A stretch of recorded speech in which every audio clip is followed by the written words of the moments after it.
everybody? Welcome to another episode of the Fantasy Six Pack's Golden Ticket, a best ball podcast presented by Fantasy Six Pack, hosted by me, Davis Peng, the guy with the most golden tickets on our website.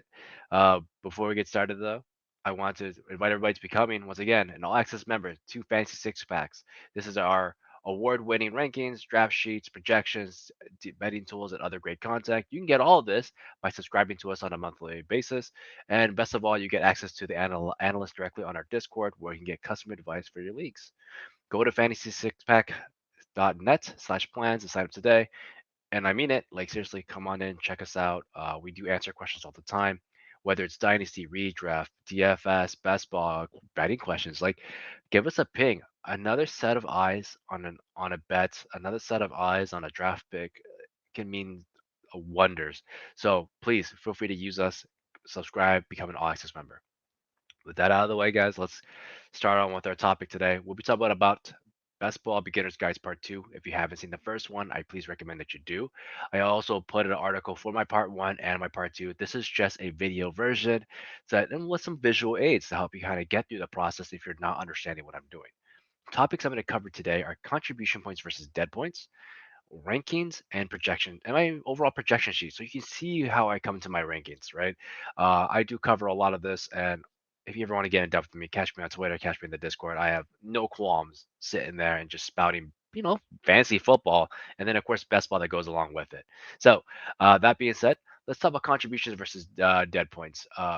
I actually created a little spreadsheet for everybody here so you'll have an idea what that looks like.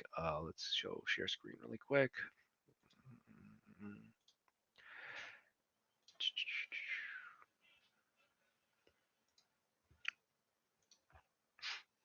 All right.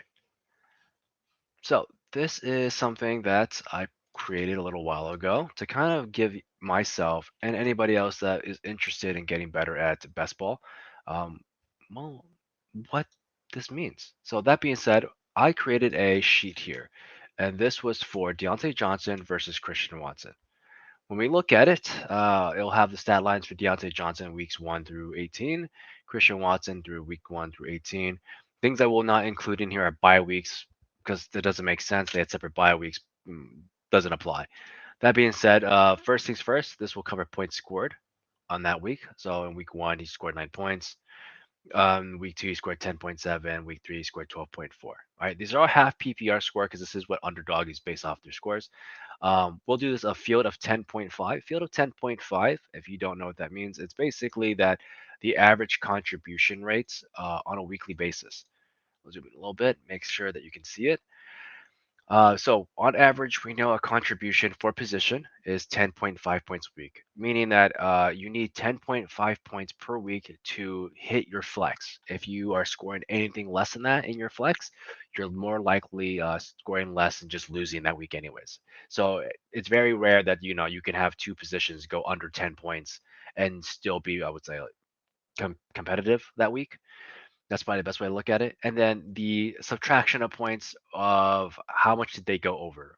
You can never go negative points, but just to show an idea of what this would look like, it would be week 1, Deontay Johnson scored 9 points against the field. That means he was 1.5 points short of the field. That means on average, he was unlikely to score that week. Obviously, the closer you get to 10.5, the more likely he's going to contribute. Once again, you don't want bad points. With that out of the way, I have Deontay Johnson here versus Christian Watson. Hopefully, this will make a little bit of sense. So Deontay Johnson in week 1, as we'll do this like this, split up a little bit, so we have a little bit of an idea of who's who. So Deontay Johnson scores 9 points week 1. He's under. Same thing for Christian Watson. They scores 5.1 points. He's under. So he wasn't contributing. But let's go to the contribution points. So in weeks that Deontay Johnson was actually useful, we can see right here. We'll put him in this color. He scored in week 2 and week 3 above the curve. That means that he did help you, but he only helped your total team. That means against the field of your 8 receivers and your running backs that you would have on your team, because you're generally drafting 5 running backs, 7 receivers, 12 skill players. He probably went 0.2 over the field. So that basically means that even though he did help you, he only really helped you on a point 0.2 basis. Same thing for week 3. When he did help you, he only realistically helped you 1.9 points. And then week 4 and week 5, week 14 and week 15, he was zero point 0.7 over and 4.5 over. So, and then obviously the last score at the end of the day is how many points did you get against the field? Diontae Johnson against the field gave you 7.3 points, which is, I'm telling you right now, abysmally low. So even though Diontae Johnson this season may have scored, 120, 130 points, he realistically only gave you 7 points extra above an average team in general. Now, Christian Watson, on the other hand, scored actually nearly the same amount of points as our buddy Diontae Johnson here. And against those numbers, if you want to compare it, he went 20.2 up against the field. He went 8.6 against the field in week 11, 8.5 against the field in week 12, 12.4 against the field in 13, and then 14.1 3.6 points against the field in week 18, which we know week 18 doesn't count, but it's still a stat line to keep in here. That means in comparison, Christian Watson helped you 53.3 points, while Diontae Johnson only helped you 7.3. This is about 7 times the amount of points that Christian Watson did for your team helping it versus Diontae Johnson. So when we talk about contribution points, dead points, and etc., I always want to address that anything under 10.5 is just generally dead points, right? If you get 3 points in your flex, you're probably losing. You get 8.5 points in your flex, you're probably losing. 6.1 in your flex. So against most of the time, even though Diontae Johnson basically contributed the same amount of weeks as Christian Watson, Christian Watson was 7 times more useful to your team than someone like Diontae Johnson. So Christian Watson was just way more handy. Another sheet I do want to put on here too. We consider about drafting depth and position. So what if you get 2 guys who are very very handy? You're like, man, I got you know all right, Davis, I'm going to draft just the best guys at that position, and they're just going to just go all out for me. So let's talk about someone like Joe Burrow and Patrick Mahomes. Okay, guys that are at top of their class at you know quarterback position.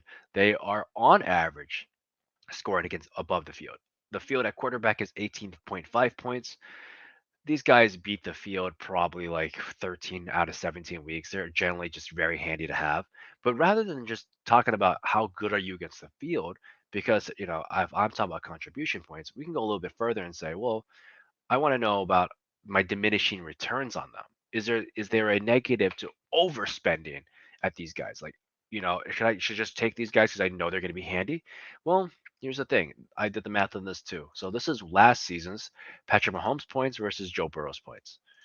And in this regard, when Joe Burrow was actually handy, he was handy 1, 2, 3, 4 points, 4 games more times than Patrick Mahomes, and not including bye weeks. And if you want to get technical, Joe Burrow's but when my Patrick Mahomes was on bye week, and Joe Burrow did score, he actually didn't help out a ton. He was actually under the average that week. So even the best quarterbacks will fall under average quite often. So looking at the entire stat line, Patrick Mahomes has always been just one of the best players in the league, and it shows on his fantasy stats. He's generally relative above the field. We're looking at 1, 2, 3 even on field, 4, 5, 6, 7, 8, 9, 10, 11, 12, 13, 14, 15, 15 games above the field.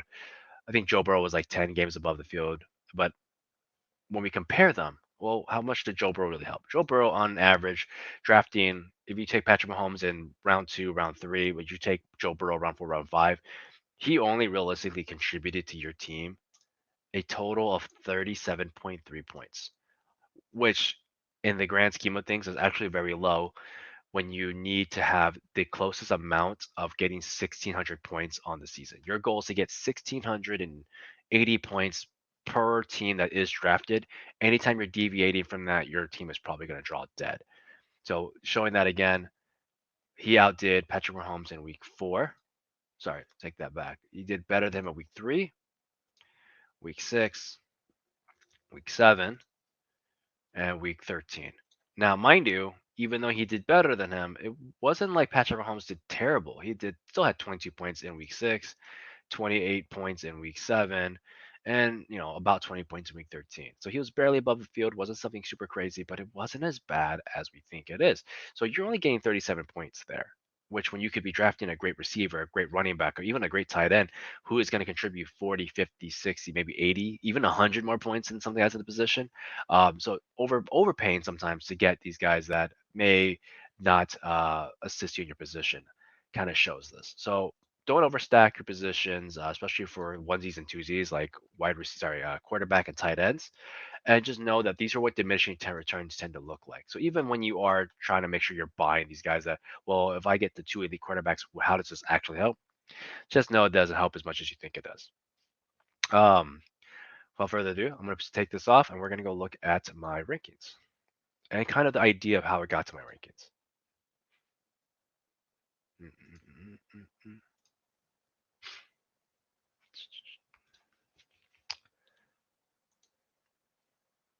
So these are my best ball rankings for this year. So best ball football rankings for Fantasy Six Pack.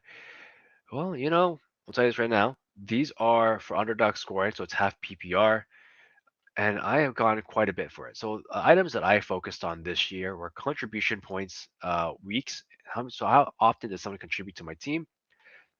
How usable are the points that they contribute? So going back to Diontae Johnson, it's he was contributing. Sure, he showed on my field 4 times, but his usability weeks were very, very low and basically not worth the draft pick that you took him at last year around 4, 5, 6. Now, that being said, we do know why that was the case. He scored 0 touchdowns, and let's say we add 6 more touchdowns to his game, maybe half of those actually help because he scored so low. The other half could help. You probably could have gotten 36 points, probably more like 18 to 30 more points contributed from in that year.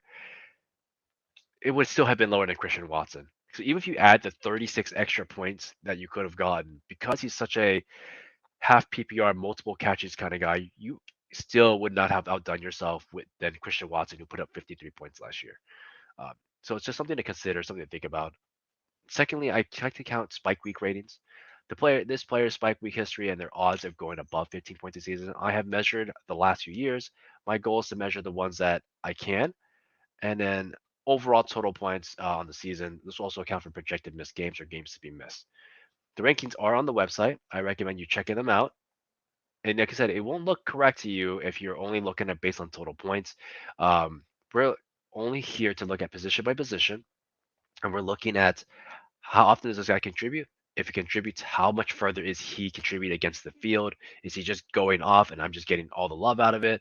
And just how useful and is he going to be on the field? I know we can't project for injuries, but we should be doing that. If someone has a history of missing half the season every year, someone like Devontae Parker, Mike Williams, that should count against them. We need these guys. This is all. I need these guys in week 17. I need these guys in the playoffs. If they're not going to show up, what's the point of having them? And I would update this throughout the season. Feel free to check them. Like I said, you're going to see some stuff that doesn't make some sense to you this year. But if you look at my rankings from last year, you'll see that how often this hits and these kind of guys I enjoy. So it's once again a combination of spike week usability weeks and of course total points overall. But those two parts, spike week and usability and contribution, are the things I care about the most. And this is kind of how I project them. I do want to show you how that looks. So we're gonna pull this up one more time. Last screen.